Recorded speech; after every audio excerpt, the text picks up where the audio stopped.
Mara friends. So this is a serious video to explain why I believe what I believe, and hopefully you guys that also believe in Hellenism, if you want to, you can share this as well to hopefully share with your friends to help explain why you actually believe in the gods that are quote unquote not real or don't exist. So this is my serious video. All my videos have been serious, but this is addressing the topic that a lot of people would obviously ask about. Why do you believe in Zeus? Why do you practice Hellenic polytheism in this day and age? Because don't you know that it's just mythology? And don't you know that centaurs and all that don't exist?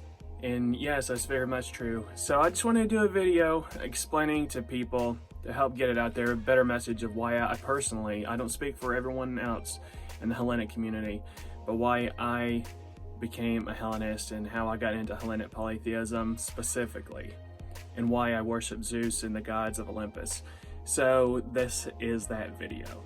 Okay, so it's going to have some bit of a controversy to it with some of the things I'll say that I discovered in my own life that led me to where I'm at, but it will be a hard but true talk about why I believe what I believe.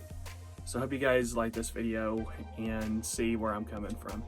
So first off, I'll say that I've been pagan for 10 years, or well over 10 years, in 2009, but I got into Hellenism or Hellenic polytheism about 3 or 4 years ago. So it's been that long. And why do I worship Zeus? Is because I was raised Christian, brought up in a Christian family, and I really never had any peace in that faith. I was constantly hell. It was all about hell. You know, you sin, you're going to go to hell. And you worry about, are you going to fall from that path? Are you going to fall out of grace because you're sinning in a certain way? And the older you get, the more you start to worry about that stuff, like, because you start realizing things that are wrong that you used to pass off as innocent are now sinful now. And you start worrying about, if I go down this road, will it lead to this and that? And there were days and nights that I would spend really worried about it. And eventually turned into the test of that thought, because the thought of sin, the thought that you are born in shame, that you're born dirty, basically, spiritually, and that whatever you do, if you don't follow Jesus, that if you don't go down the Christian path, that you will end up in hell. And that is the only way out of your shame, basically, just to put it simply. I got notes right here, and then it was just the whole thought of sin and hell and the apocalypse. I hated how what we're leading really up to is the rapture that's going to take out the Christians, and then everyone else is going to have to face the Antichrist for 7 years. I hated that concept. And that really bugged me as well. And then I started noticing other religions. I started noticing Muslims. I was never interested in becoming a Muslim, but I just noticed that other religions, they found peace. They say that Jesus is peace, and that the only way you can find peace and happiness is through Jesus and Christ. But you notice the Muslims, they're perfectly happy people. They're not searching for the answer because they're empty inside. You see Buddhists, you see all these religions, and they're finding peace. And Hindus, and there's peace everywhere else. And I started just noticing that. And then once again, going back to Zeus, it is because I've always had a connection with Greek religion. In these gods, I've always loved the stories. I've always loved just the stories of ancient Greece and the connections to the gods that they had. And as I got older in life, I found out another thing that I've been told that was not true, is that how, yeah, Christianity, here we go. Here we're getting into some controversy stuff. So how Christianity is like the #1 religion. And when we think about Christianity, we think about how they must have all been converted like modern day. That all our ancestors must have gone to church and they heard the word and pastors preached and saved all these communities, and that's how we got this line of Christianity that made us the biggest religion in the world. Studying history, you discover that that's not true. That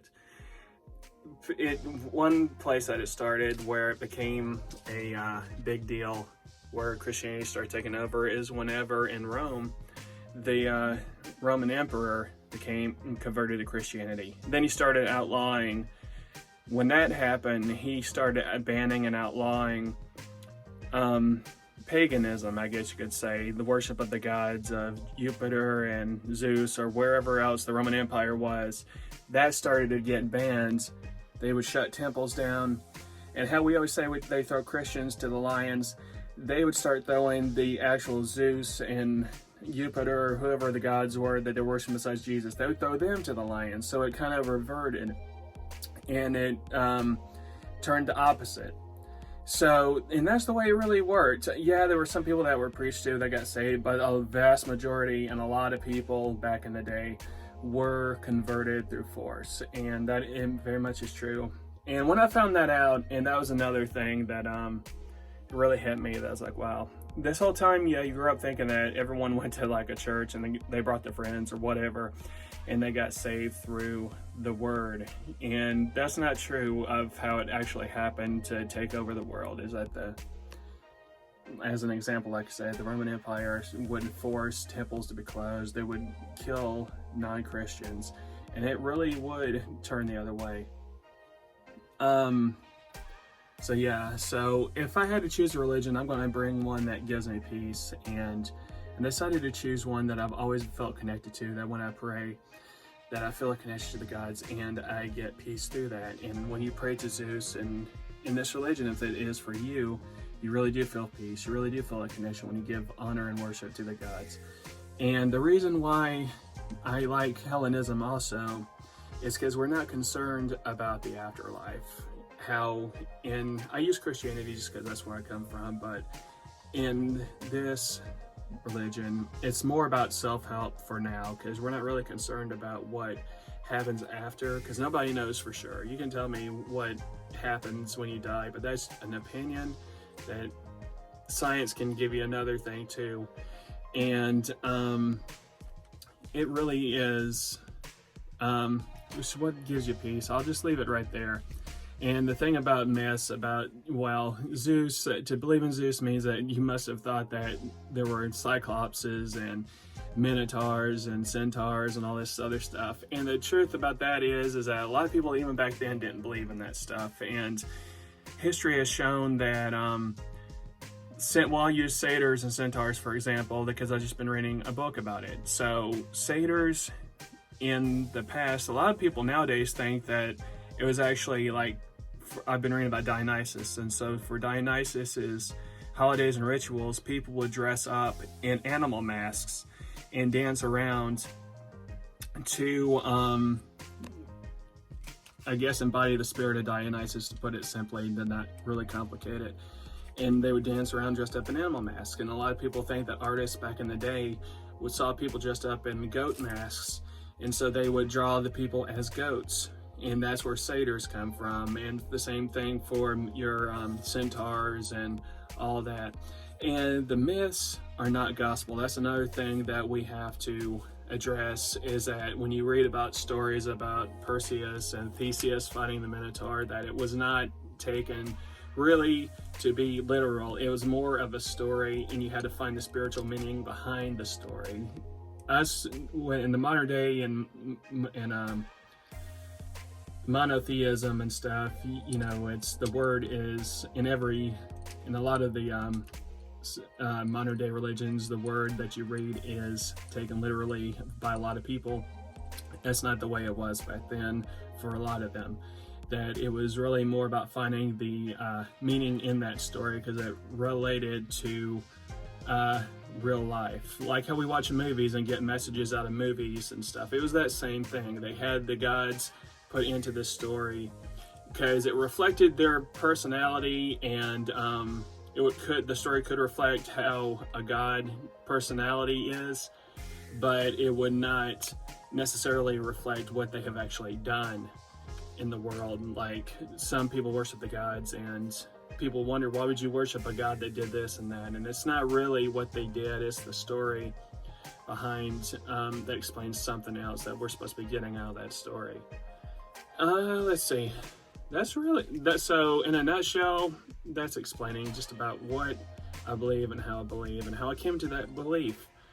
And it is a religion, a valid religion that you can look up, and it is gaining ground.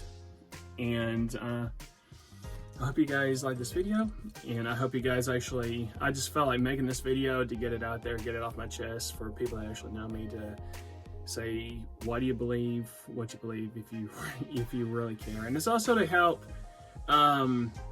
those of us out there that want to help explain and get that out there as well. If you guys see this video and relate to it, thank you, and I'll talk to you later, guys.